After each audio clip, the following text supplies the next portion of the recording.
It's been reported, according to statistics, that a majority of the people who are shouting Tinubu built Lagos, majority of them live under the bridges and horrible slums in Lagos. That won't shock you. I'll be surprise you. You're not supposed to surprise you now.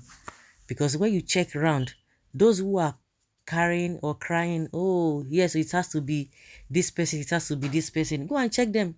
They are the ones that will still go around and be looking for what giveaway. Oh, come and do giveaway for me.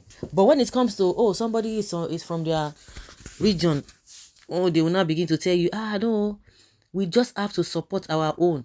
We have to support our own. And that is what the Northerners have been doing over the years.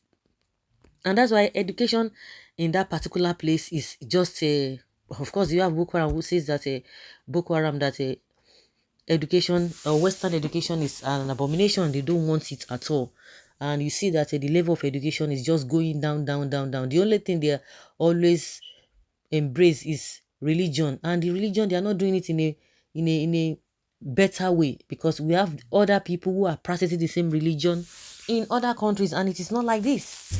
And you want to tell me that you are being compelled, or you are being brainwashed to say that you are born to rule, but you ask yourself one question: what have you been enjoying? And most of the time I always like, oh, these people are not even feeling the pain. It's like those who are crying or talking about what is happening to them, they are crying more than the bereaved, because the people who are really affected are not even complaining. Are you talking of hunger? It is, you just see it as part and parcel of life. It's a way of life, so it's not a big deal. So far their person is there, everything is fine. They can suffer because of their leaders, and that is what they have made them to believe. So no, there's nothing anybody can tell them that they will believe. They are in their majority. The category of these people we are talking about, they are in their majority. Not that it's everybody, but the ones that are not really into all of these brainwashed statements, they are not many. They are not many, and that is what is now being transferred to the southwest. And I hear some people say, oh, Hausa and Fulani Yoruba, they are the same. They say they are the same with their own family. So now you can see it, because majority of them who have been crying, especially in that Lagos, who have been crying that, oh, this man has been this man has been that. He has been choking us. He has been the person. They will say, Baba Sokwe, Baba Sokwe. Now all of a sudden, they say, oh, we cannot leave our own and go and vote an Igbo person. And these are the same people who will be talking, be shouting one Nigeria, when others will be saying, let us break up. Even when Igbo came out and said, oh, let us go a separate way, we know the resistance that he was faced with. But at the end of the day, see where they have led him. The man is no more in the country. We know how many people lost their lives because of that. We know how he has lost a lot of things. Even the judgment that was in his favor, that even if he comes to Nigeria, nobody should arrest him or do anything, and they have to compensate him. They are not even ready to do that. See what Nnamdi Kanu is going through, and you begin to wonder, those who are shouting. And if you even take it far aside Lagos, because that is what is happening now, we have a lot of people who are still supporting politicians. Their lives, has not changed for the better. But you'll be wondering, after all this work, we've been having voting apathy. People don't want to vote because they believe that there's no point voting the people you already know the results. By the time they win, you already know what is going to happen. So why wasting your time?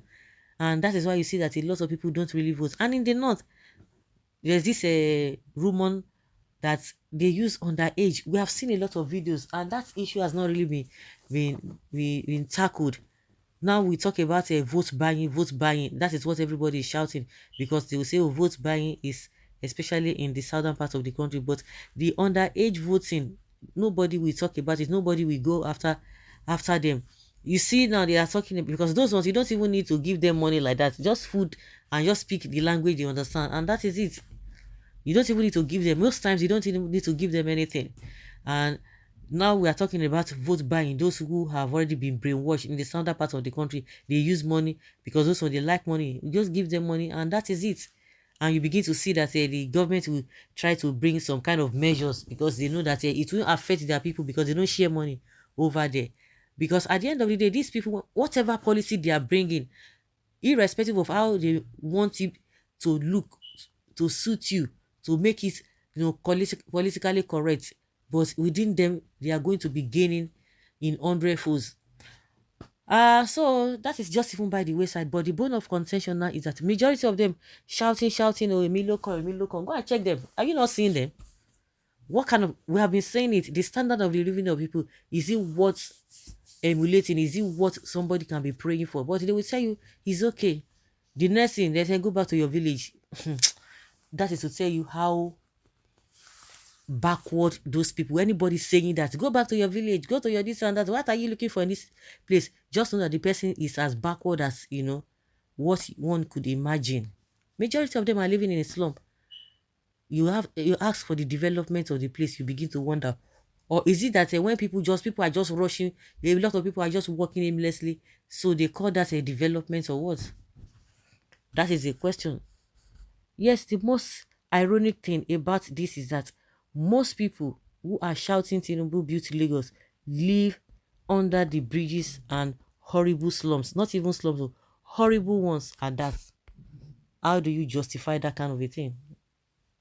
Because what I have discovered from my own point of view is that people who are suffering, who you think they're suffering, they're not suffering. Some people they just feel that it is the normal thing. Let them, they would now begin to say, when there is life, there is hope. They will just be going from one place to another. They don't even feel it is part and parcel of them. But somebody who has tasted wealth, or who has seen what it means to have, not more, just to have enough, they will understand better than know that the kind of life that these politicians have subjected us to is not life at all. Those are the ones that you think that they will be speaking gradually. But majority of those people who are really suffering, you begin to wonder that you are still supporting these people that have made your life miserable. You cannot even ask questions. They join some gang, or especially the president government, to say they are going to do this, they are going to do this, they are going to do that. Up to today, they did nothing, and you didn't deem it fit, or they've not deemed it fit to ask questions. But you guys promise this, promise that. No, they are even making excuses. Oh, what of if the person has even advised the president? Or have you asked him that why all the promises you guys made, no, none of them has been fulfilled? The three main promises, they will not ask questions because they have been brainwashed. That you have to respect elders. You don't ask elder questions. Even when you know the elder is lying, you don't say an elder is lying. That is what they have been told. So if you begin to ask questions, that means you are rude. If you begin to ask questions, that means you are disrespectful. So majority of them live under the bridges and slums, shouting they have built Lagos, they have built Lagos. So guys, let's hear your opinion and have your take on this.